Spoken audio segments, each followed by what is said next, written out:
웹페이지 만들기 2강 2부를 시작하도록 하겠습니다. 이번 시간에는 자바스크립트를 통해서 저희가 만든 웹페이지를 좀 더 동적으로 기능을 넣어 보도록 할 건데요. 먼저 자바스크립트를 소개해 드리면 웹페이지에 동적인 동작을 추가할 수 있는 프로그램이다 라고 간단하게 설명드릴 수 있습니다.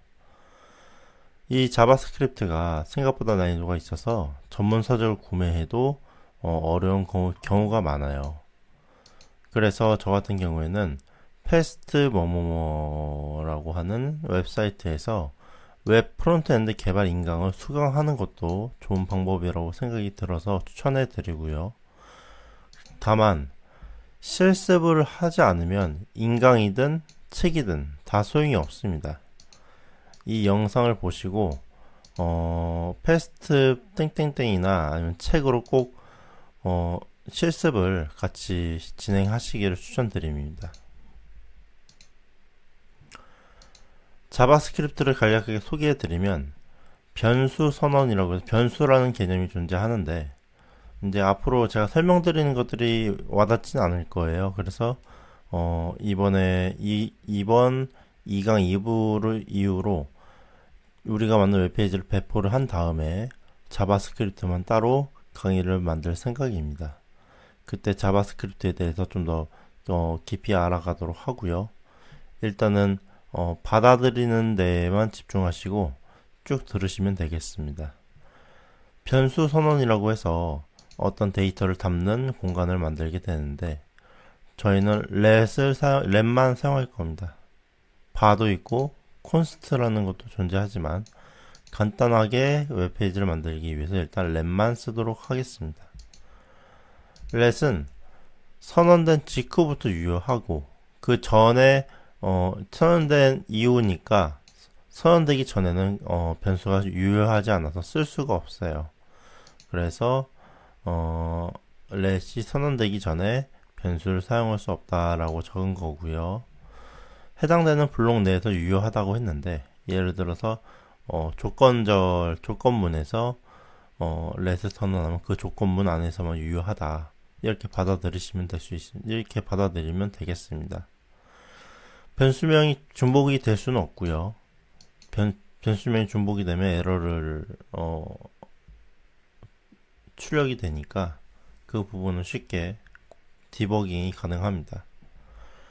그리고 그 다음으로 반복문이 있습니다. 반복문, 포문, 대표적으로 포문이 있는데 초기 조건, 반복 조건, 초기 조건 변수의 증가 혹은 감소되는 조건, 이 세 가지 조건에 따라서 포문이 이렇게 반복적으로 돌아가는데 밑에 예시를 들었어요. 포문 let i를 선언하고 i의 첫 값은 0이다. 그리고 i가 0보다 i가 10보다 작을 때까지 특정 동작을 반복을 하는데 매 반복 시 i를 1씩 증가시키겠다. 이런 의미가 되겠습니다. 그 다음으로 조건문이 있는데요. 조건문은 if 하고 조건이 붙어요. 예를 들면 밑에 i가 10보다 작으면 특정 동작을 하고 i가 10보다 크면 이 특정 동작을 건너뛰고 이 블럭이죠. 이 블럭을 건너뛰고 그 다음 코드를 실행하는 게 되겠습니다. 증감 연산자라고 해서 방금 포문에서 봤던 i++가 증감 연산자인데요. 한번 증감 연산자가 실행이 되면 i가 1씩 증가합니다. 그리고 가감 연산자도 있는데 i 하면 i가 1씩 줄어들어요. 일단 자바스크립트는 여기까지 소개를 하고 이제 본격적으로 자바스크립트를 적용해 보도록 하겠습니다. 우리 프로젝트로 돌아와서 스크립트를 하나 만들죠.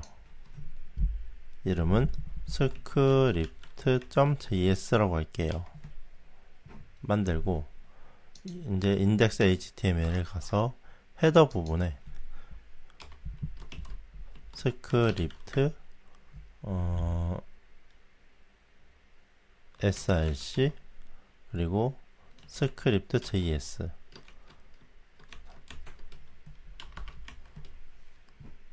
그리고 꺽쇠를 닫으면 자동으로 이렇게 완성이 됩니다. 이렇게 하고 저장, 그리고 스크립트 JS로 와서 이 상태에서 일단 우리가 만든 웹페이지를 보죠. 두 번째 레이어, 세 번째 레이어가 이렇게 있는데, 저희는 이제 세 번째 레이어에 클릭할 때마다 어떤 공지가 다음 공지로 넘어가는 그런 기능을 한번 만들어 보도록 하겠습니다. 그러면 공지가 3개 있다고 가정을 하죠. 그러면 노티스 1번, 노티스 2번, 노티스 3번이라고 하겠습니다. 그 레이어 3번에 다음과 같이 스타일 입력을 해주게 되는데, 오버플로우 히든을 해주고 위드스와 하이트를 각각 500픽셀과 200픽셀로 잡으세요. 그리고 노티스 클래스가 있는데,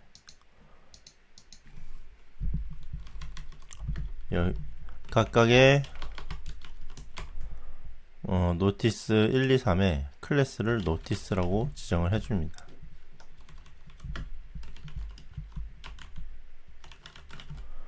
지금 우리는 자바스크립트를 코딩하는 데 집중하기 때문에 미리 만들어져 있는 스타일 시트를 사용하고 있는 겁니다.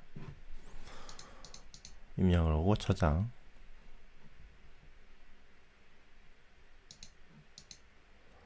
노티스 클래스는 포지션 렐러티브, 그 다음에 위드스는 500픽셀, 하이트는 200픽셀로 지정을 했습니다. 그리고 이제 페이지를 확인해 보면 다음과 같이 노티스 1번만 노출이 되는데, 여기서 F12를 눌러서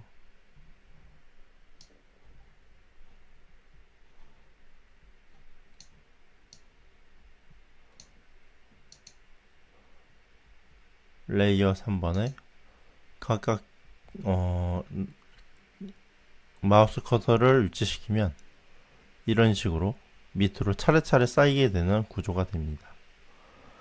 이제 구조를 확인했으니 다음으로 코딩을 시작하도록 하겠습니다. 스크립트 JS로 돌아와서 먼저 i라는 변수를 선언할게요. i 변수를 선언하고 0으로 초기화한 다음에 그 다음에 함수를 하나 만들겠습니다. 노티스. 이 노티스 함수는 호출이 될 때마다 공지사항을 바꾸는 역할을 할 거예요. 그러면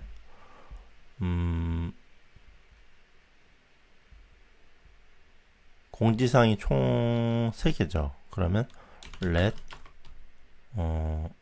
element 하고 도큐멘트 객체라는 게 있는데, 보통 자바스크립트를 통해서 프로그램을 만든다고 하면 이 도큐멘트 객체, 그러니까 HTML 자체에 대한 오브젝트를 나타내는데요.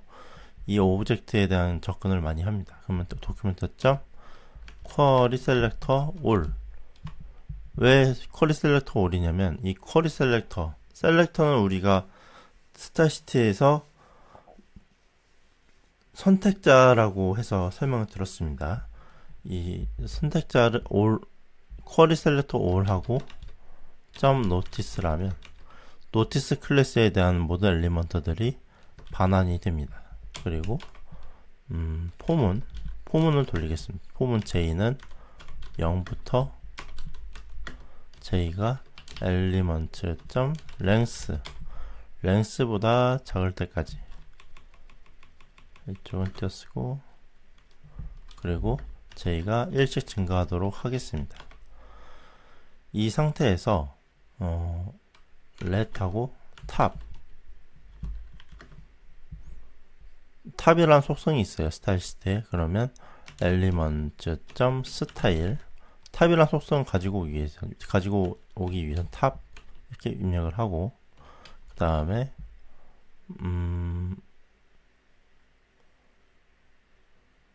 엘리먼트 점 스타일 점 탑은 이런 식으로 하면 탑 값도 가지고 올 수 있고 탑에 대한 속성에 대해서 설정도 가능합니다. 그러면 탑은 어떻게 할 것이냐, pass int.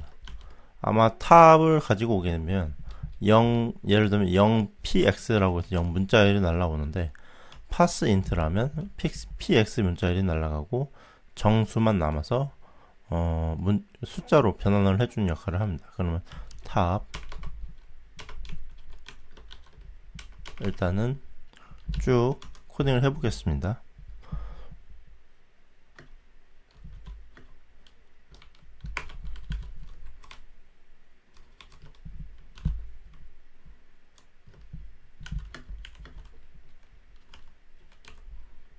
이렇게 지정을 하고 엘리먼츠니까 배열이죠. 배열이면 j.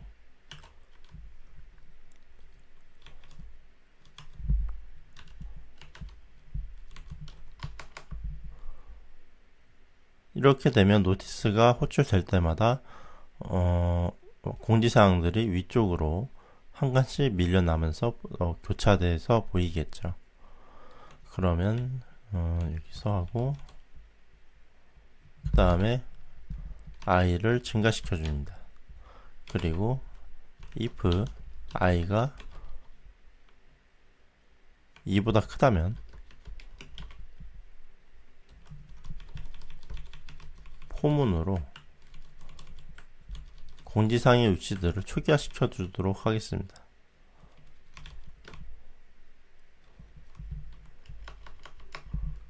여기서 j 곱하기 초기화를 해주게 되면 j가 0일 때 0, 0픽셀, 1일 때 400,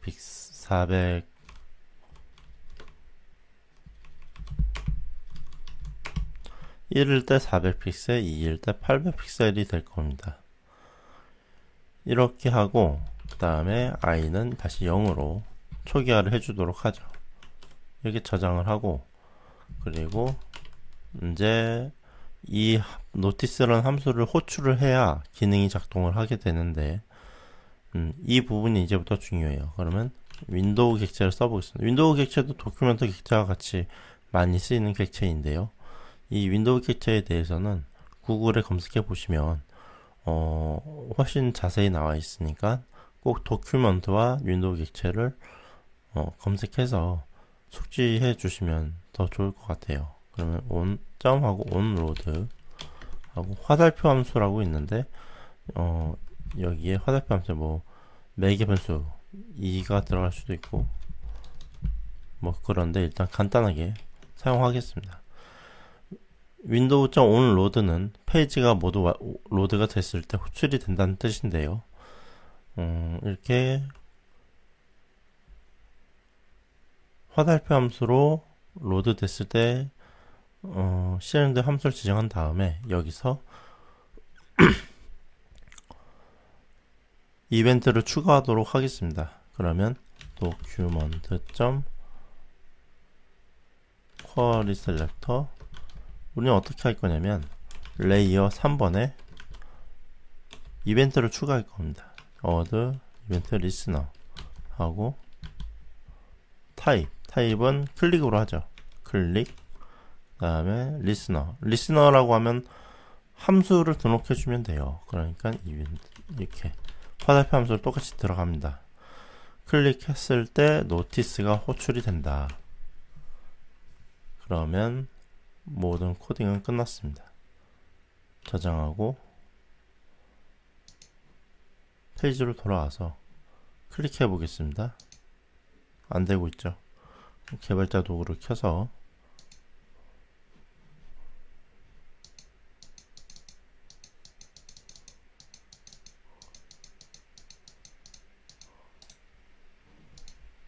엘리먼트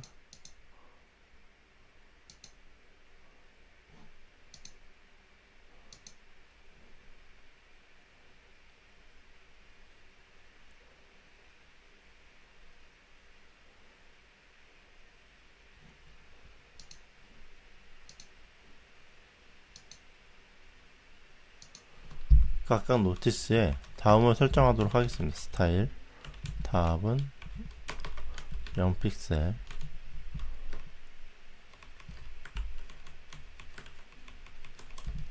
200픽셀, 400픽셀 저장하고, 네, 클릭할 때마다 공지사항이 바뀌고 있죠. 그런데 특정 값에서 제 정상적으로 동작이 안 하고 있습니다. 그러면 원인을 찾아보면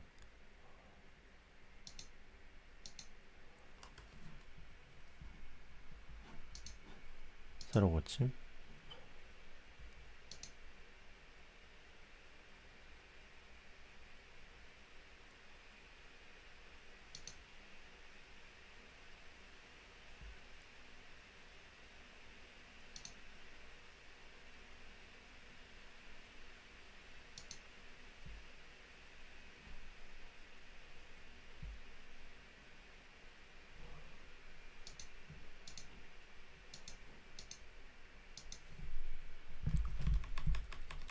여기는 400이 아니라 200이죠.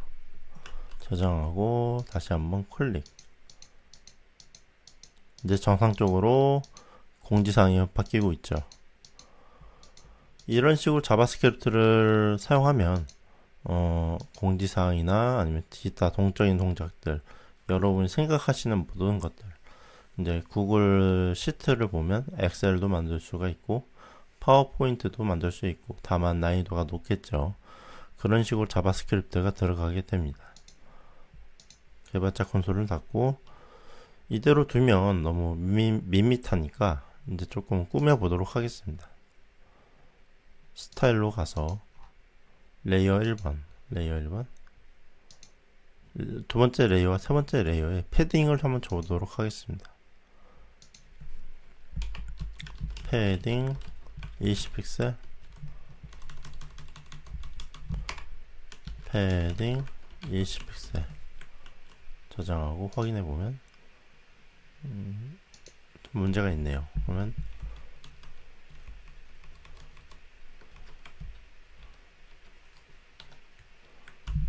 저장하고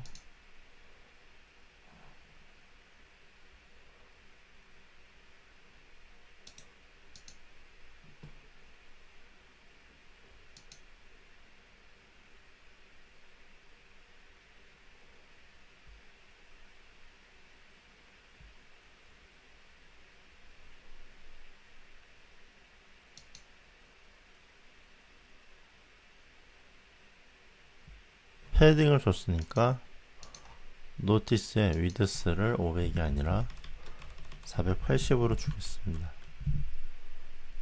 480픽셀 저장.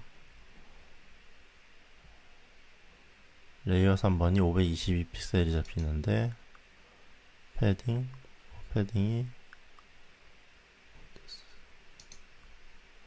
레이어 3번의 위드스를 480으로 바꾸도록 하겠습니다.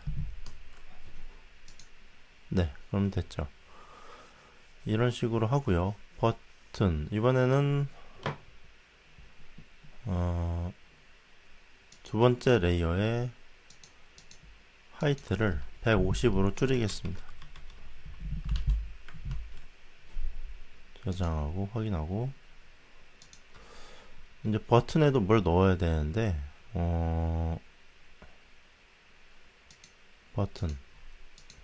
버튼은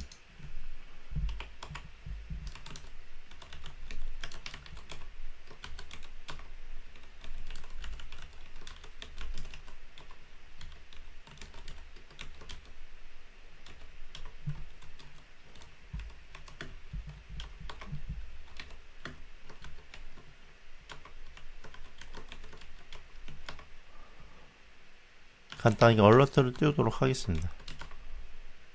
벌써 녹음 시간이 20분이 다 돼 가기 때문에 간단하게 얼러트를 띄우는 걸로 마무리를 하고요.